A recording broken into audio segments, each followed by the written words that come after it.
So do these guys know what they're doing or what, right? I really hope you guys pay very close attention and please give them a round of applause. Come on up here, ladies. Let's go. You guys. Let's go. And I will turn it over to you. Thank you, girl. Cool. Appreciate that. By the way, Eddie's giving me a ride in his Lamborghini to borrow. After James. After James. I'm getting one tonight, but somebody Test. has to be on standby to film me climbing this the in and clicker? out. And I got also you. have the EMTs on standby. Does this so I work? can't climb. James has had that ride reserved for like a year. I bought the car and he's like, I want to ride in that. And he follows up every week. 52 follow-ups the last year. Cool, well thanks for the introduction. Great to see you guys as always. I know it's the end of the day, so this is not a super long presentation, but I figured it's a topic that we definitely need to discuss, which is why Michael flew from Denver just to give this talk to you guys. And oh, it's as close. It's not getting closer. I feel like in today's world, you know, we're competing with a lot of people online to sell our products. We're just talking about this in our media buying room, and we have to create creatives all the time. We have to depend on switching influencers and email campaigns, and like what we do is very difficult. And there's this stigma in our space where everyone has created this this false narrative that we hate Amazon. Amazon takes all our money. Amazon keeps all the data. And we never want to sell on Amazon because of that reason, right? And I believe that we've just been told that by other people who are making a killing on Amazon so that we don't go and participate in everything else that they're doing, right? And so all we want to do today is break the stigma that Amazon affects your actual sales outside of Amazon, because they are two different buyer pools. The people that are buying on Amazon, the majority of them only shop on Amazon, and they don't care about your other stuff, right? They don't care about ads that they get on websites. They see the ads, they go, and they literally search on Amazon. If it's not there, they just don't buy, and they move on with their day, right? And so we've taken a few stores that Michael scaled. Michael is the absolute best at Amazon. Just for context, 2 years ago, he was running his own agency. We decided we're going to partner up on bad marketing together, and he's going to build out the entire Amazon division. And so he's a partner with us in the company, and he's the brains behind it. Anytime any of you guys ask me stuff about Amazon, I just like forward the message to Michael, and then I just like broker a response between both of you guys, right? You guys think it's me, but it's really him giving all the answers. So I wanted him to personally kind of put it together and show you guys. And we're going to compare some stores at big volume, showing you that we launched them on Amazon and it had no effect on the growth that they were normally having on their store. If anything, it was accelerated on both sides, because we have this stigma that if you do one, it cannibalizes the other, and now you're taking less margin and you're paying more for customers, and that's not the case. So all I want you to walk away with is, if you don't have an Amazon store, by the end of it, hopefully you're like, I'd be stupid not to open one. And if you have one, hopefully you invest more money and time into it, because I do believe it is one of the best and most stable sources of income for an e-com store. And the cool part is, we were talking about this earlier, if you go to sell your company at some point, whether you may think you want to now or not, at some point in your life, you're gonna be like, I'm over this. I'm gonna sell it to someone for a lot of money. They'll buy your Amazon store at a different multiple than your Shopify store or your affiliate store, whatever it is, because they look at it as a more secure source of income, because you're piggybacking off Amazon and it's organic and they don't have to manage as much to have that. And so they'll pay a higher multiple for your portion of the Amazon business versus the portion of your like normal direct-to-consumer business. So there's just so many benefits in Amazon, especially in today's world. The fact that it's still growing is crazy. So I'm gonna pass it off to Michael. I'm gonna kind of piggyback here and there in between, but I'm gonna kind of let him take the reins and walk you through what we got for you today. Sound good? Yes. Beautiful. Perfect. Nice to meet y'all.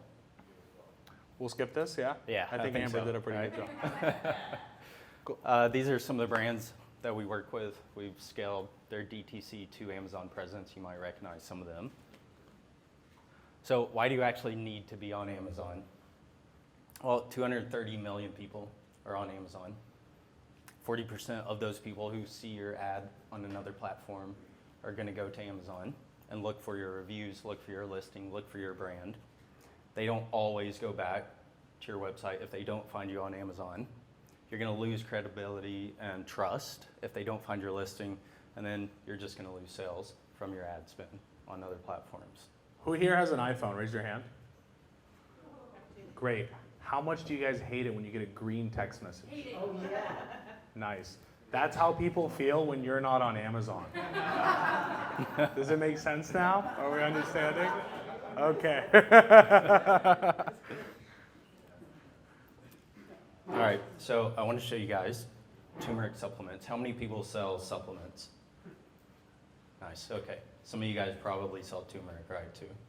So if you're not on Amazon, there's a massive flood of organic traffic every single month that goes to Amazon. They search turmeric supplement, and they buy a turmeric supplement. There's over $8 million per month of revenue on Amazon just for turmeric supplements, right? So why not be on Amazon?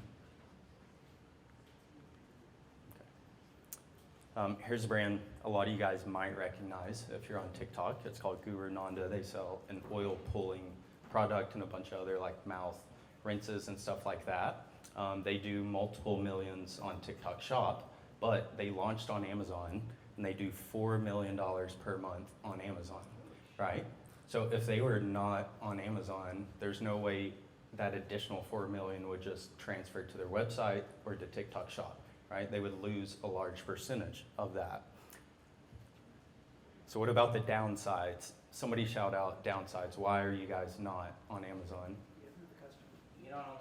You don't own the customer. People think their fees are too high, Fees are too high. They are, but they're not. but they're not. They're Right? cheaper. Don't spoil Yeah, it. come on.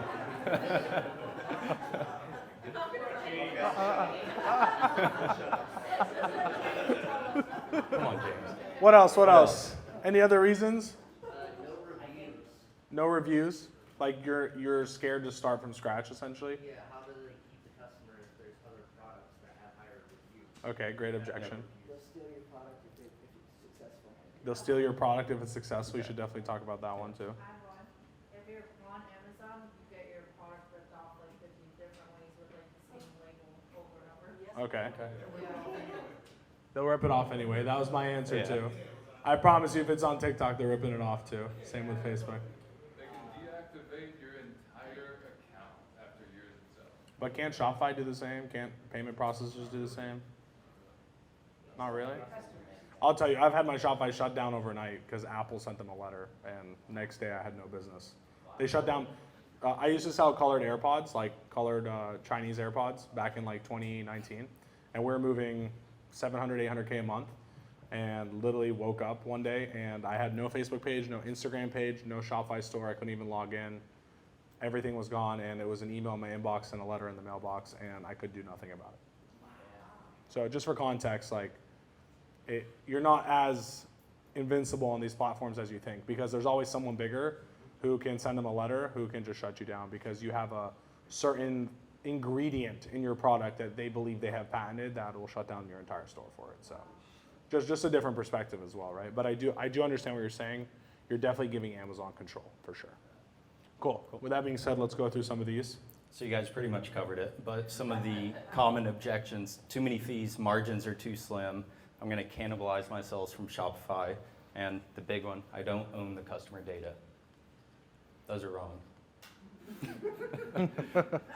And here's proof. So these charts are just representative to show you some of the clients that we manage and how, first off, average of 45% margin after all fees. So you can see down here, this top row is revenue, and this second row is profits after all of the Amazon fees. So who here would love 45% margin after all of your fees, right? Pretty good. And just for context for this one, just so you know, this brand did not exist as of April last year. Is there beeping? Oh, that's Albert. Where do I sign up? But just for context, like, this brand was doing well on Shopify. It's not like this brand didn't exist. Then we said, hey, listen, we promise if we launch on Amazon, we're not going to cannibalize your Shopify. We basically struck a deal where we'd get a percent of the Amazon sales, and then zero in April, November, $613,670. Take home $233K. So just kind of like an example here. And again, they had no reviews. Your message, no reviews, but you probably have your already existing customer database that would love to give a review if they bought you on Amazon, as an example, right? So, but here's another one too. This is one, Amazon on the bottom, Shopify on the top. This is literally the last 90 days, just for context. You can see here, still going on Amazon, grew from 234 to 569 to 848 in March. And then this is Shopify, 1.4 mil, 1.7 mil, 1.9 mil, still growing on Shopify, no effect. They're actually both helping each other, right? When you see something on Amazon that's top ranked, and then you see it in an ad and vice versa, you start going back and forth, it builds more credibility across the board, right? It's the same with the blue text messages that I was talking about. Someone sends you a blue text, you think they're a real person. Someone sends you a green text, you question if this is like an automation, fake spam, is it someone I actually know if you don't have their number saved? People operate the same way. If you're not on Amazon, you lose credibility by not being on Amazon. Why is this product not on Amazon? If I'm only seeing it on TikTok, if I'm only seeing it on Facebook, how credible is this product? Did they fake their reviews on their website? A lot of people are very skeptical in today's world because everyone's just launching things left and right, right? So Amazon is a source of credibility in itself, so don't forget that. Just two more of the same. So this is men's accessory. The first two we showed you were supplements. Next one. And then this is a pet brand as well with an average of 43% margin. So how do we do this? Well, it's pretty much you just throw the listing up on Amazon and you build it, they will come. I wish. So here's our 5-step roadmap. I don't expect that you guys can read this. If you would like this afterwards, just hit me up and I'll send it to you. You want to walk through the steps real quick and then we can, or no? No, next No. one. Yeah. Leave them hanging. Got it. Okay, so you guys remember these objections, right? So here's the 5 tactics on every DTC to Amazon store that we implement to kill those objections. So number 1, badass images, capital BAD. So what you don't want to do is just upload your Shopify images, right? Most brands throw their images up. They're not optimized for Amazon. Remember, it's different buyer pools, so it's different customer psychology. So image best practices, infographics with features and benefits. You want to have videos on your listing and ads, and you want those to be simple, not highly produced. They should be UGC, benefit, slideshow type videos. Large, easy to read font. Amazon design does not follow traditional design standards. So there's usually like margin around the borders and everything. You want to push everything 1 pixel from your border on Amazon because 92% of people shop on their cell phone on Amazon. Search terms in the images. So most of our main images, whenever you receive the supplement, does not actually look like it on Amazon. So we'll insert turmeric supplement in really large font right on the bottle. So if somebody searches turmeric supplement, they're going to see our bottle in the search results and it's going to say turmeric supplement. And then they receive it and it's slightly smaller and they don't care. So the next few slides are some examples of really good Amazon design. So we can see omega-3 fish oil. That's a main search term with like 200,000 searches per month. Jolly, coffee concentrate, right? Search terms right on the main image. This kids vitamin on the left, you can see how simple and easy it is to comprehend. So it's the product in the middle, and then you have all of the benefits surrounding it in simple, easy to read font. There's not paragraphs of text. There's not super small. It's not info overload. You comprehend it instantly. This one, so supplement facts is something that a lot of people have issues with. A lot of times they'll just turn their bottle around, they'll put the bottle on there, and you can't read anything. We like to take that graphic and lay it into an actual image and then put benefit badges around it. And just for context, and the order of this is important, right? So your first image is going to look something like this. Amazon wants it on a white background. They want it as simple as possible. This is kind of like a requirement, right? So that's image number 1. Example of image number 2 would be something like this, which is the product with the benefits. Example of image number 3, especially for you guys that are in the supplement space. I know there's a lot of supplements. You can see here, like in the first one, this person could have easily just taken a screenshot of their nutrition facts and made that product image number 3. But instead they took that, put it on the side, and then they blew up the ingredients as well, and then also put what's in our mushroom powdered milk. So that you can understand it a lot easier, right? So little things like this is just so simple, and you stand out so much when you got to think someone's searching, example omega-3 fish oil, and they're comparing 6-7 different products at the same time. If every single one looks the same and then yours looks different, that's already a differentiating factor. Yeah, go back real quick to that one. So On the label, it doesn't actually say what's in our mushroom powered plant milk. We just did that for this graphic, right? Because the customer is wondering that already. And then this one on the left, we have a comparison chart in every single listing that we manage, because Amazon is a comparative shopping platform. If they're on your guys' ClickFunnels, right, there's only one option: buy your product or don't. On Amazon, when you go, there's 50 other options at the click of a back button. So you have to tell people not the benefit of turmeric, right? Reduce inflammation, et cetera. It's why should I buy this brand's turmeric instead of the 100 other brands that are on Amazon? Cool. This is A+ content. So what they did well: simple but highly effective image, right? There's the product on the right, and then boom, boom, boom, in bullets, large font, tells you exactly what it does. Cool. Number 2, maximum page real estate. So out of the first 10 search results on Amazon, only 3 are organic search results, right? So there's ads everywhere. All over your listing, there's ads as well. So you want to use every single feature on Amazon: bundles, brand story, A+ content, brand defense ads, to take up as much page real estate as possible. So I'll give you an example. I'm going to use you guys from here since we're in the sessions together. James's listing, Pat Brand, on his listing, right under the description, is another suggested competitor. It literally says, hey, suggested brand number 2, 11,300 reviews. Feel free to buy this too. Michelle from Ageless, there you are. Michelle's selling a bundle. Because she has her bundle feature activated, Michelle doesn't have someone selling on hers, because that same spot is actually Michelle selling her own bundle. Whereas you got to understand, Amazon wants to fill as much real estate as possible. So if you leave an empty spot, they will sell someone else's stuff, not yours, right? They're always just trying to sell. So even at the bottom, if you scroll on any Amazon listing, it'll say like other products with 4-star reviews, example, right? Michael was showing us earlier, it looks like it's like a recommended thing by Amazon, but it's actually, they're all ads. So they're all actually ad products. So if you are running your own brand on Amazon, run what he calls brand defense ads, which is basically running an ad in that spot. So when it says other products with 4-star reviews, your product's the first one, and then it's all the other guys that are paying for ads too. If you have multiple products, you can actually run spots for those products on that listing as well, and just take up more room.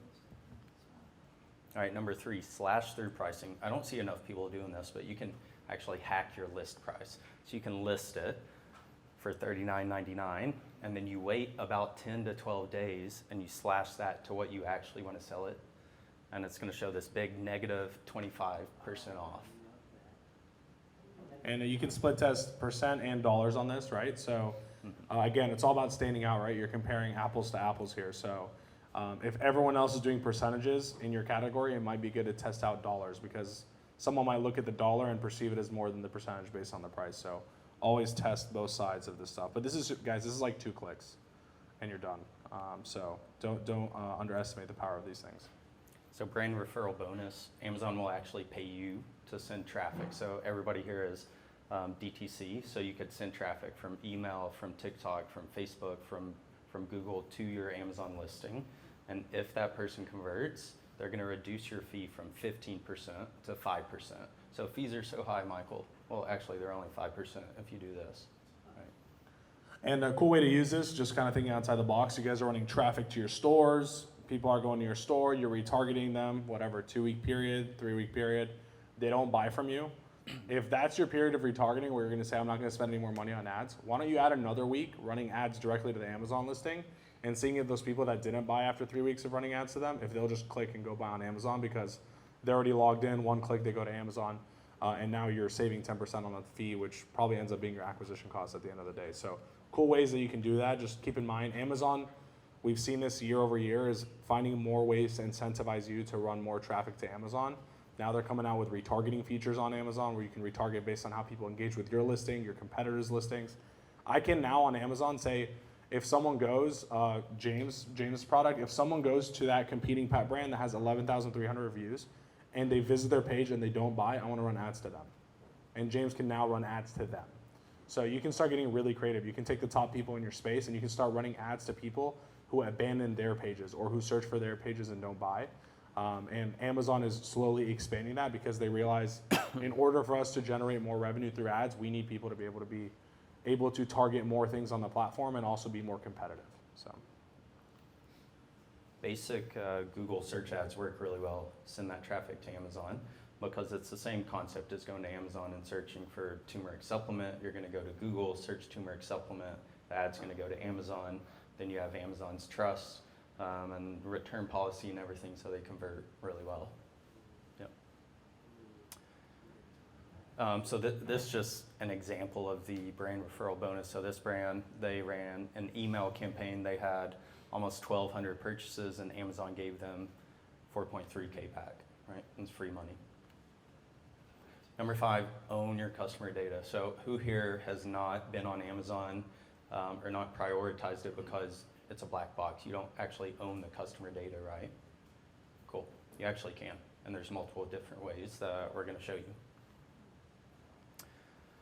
So for tax purposes, Amazon actually gives you a report. It's buried like 4 levels deep, but they give you the exact name and shipping address of all of your FBA customers. So most people, we have clients that will do like 1,000 orders per month of FBM where they ship it from the warehouse because they want that customer data and the address. And then everything else is FBA because they think, well, I can't get my customer data for FBA orders. You actually can. And we're going to show you how. So, Do I keep going? Yeah, so step 1, and you guys can screenshot this. You go to your Seller Central account, open the reports, go to fulfillment reports, then go to Amazon fulfilled shipments, and then tax remittance. That's going to spit out a big spreadsheet like this with a ton of data. You can just throw it in ChatGPT and tell it to clean it up, give me the buyer names and the matching addresses.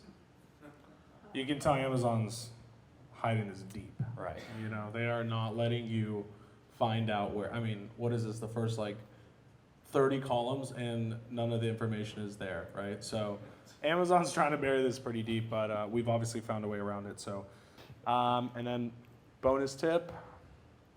So I don't see anybody doing this, but whenever you get your images back from your photographer or your graphic designer, it's got this big, long, crazy file name, right? And then you just throw that on Amazon, think, cool, I'm good to go. If you actually rename those file names to your top search terms and then upload those, Google is going to crawl your Amazon listing and rank you at the top. So I search bamboo utensil tray, and you can see out of the top 3 results on Google, 2 of them are Amazon listings. It's free traffic. And there's not many websites on the internet more credible than Amazon, right? So from an SEO standpoint, it's very easy for Google to rank you up there for these things. So this is cool because you can not only do this just in the actual image file for this, but you can do it on all the images on your listing, right? So a lot of times we'll audit people. I mean, honestly, I don't think we've maybe audited one person ever who does this, but on all your images on Amazon, you can actually change the metadata inside of the code, and Amazon is reading that as well. So that's another way that you can rank for free on Amazon. So for example, Michelle has an image of anti-aging product. She probably uploaded the file and it said, you know, image 3, banner 4, version 3, whatever the name of the file is, right? But she can change that to like anti-aging supplement women over 40, example, right? And now that's indexed in the code for Amazon on the listing, and she has 15 images on that listing all the way down on the A+ content, and each one is ranking for a different keyword. It's just a free way to kind of get around, especially when like 99% of people aren't doing it. You have to understand like all these softwares for ranking SEO-wise are just reading code, right? They're not like looking at the image. They're just reading the code of all these images and things. So anything you guys are doing, just think a little bit like one step further than everyone else and just say like, what does the code of this image say? Because that is what's actually being read by the search engines. And if that metadata isn't actually written the way that it needs to, then it's just like giving you zero help on the SEO side when you could just be getting free advantage on everyone else. So that's it. We just want to keep it super short, super simple, just kind of give you guys some advice here that you guys could do yourself without having to hire anyone, because I think all this is pretty simple, and hopefully you guys take this and try to go a little bit harder on Amazon, because it's not going to stop anytime soon. And James is even telling me right now that they're taking over people's fulfillment. Even outside of Amazon, they're trying to really expand. Amazon's platform is only going to get stronger. It's only going to get crazier. And so ride the wave. It's not too late. And they have all the data, right? But yeah, if you guys have any questions, I'd love to answer them. So do you guys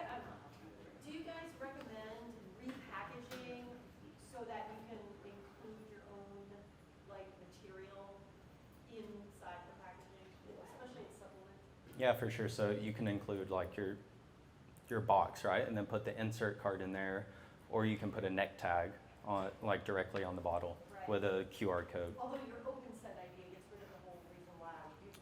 because Yeah, you're so- not gonna get that. So one thing you could do, QR code that leads to your website that has the OpenSend pixel, and then you have And we all use their open info. set. Exactly. Yeah. Melissa's got some questions. Thank you guys for listening. Appreciate it. Hopefully it was helpful.